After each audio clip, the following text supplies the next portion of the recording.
সাগররুনি হত্যাকাণ্ডের তদন্তে বিগত সরকারের চরম গাফিলতি ছিল বলে অভিযোগ করেছেন মামলার বাদী মেহেরুন রুনির ভাই নরসের রোমান।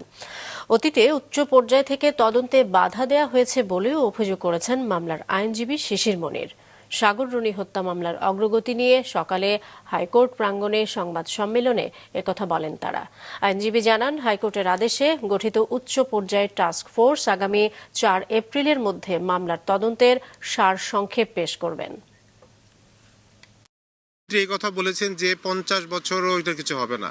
সো এগুলা থেকে তো আমাদের মতো সাধারণ মানুষ খুব স্বাভাবিক আমরা ভাববো এটা অবশ্যই এটার সাথে সরকার স্বয়ং বা সরকার সংশ্লিষ্ট কেউ যে সরকার সে সাথে তার খুব ভালো সম্পর্ক এমনকি এটার সাথে জড়িত আমরা ভাবাটা খুবই স্বাভাবিক। অতীতে এই ইনভেস্টিগেশন প্রসেসকে অবস্ট্রাকশন করা হয়েছে।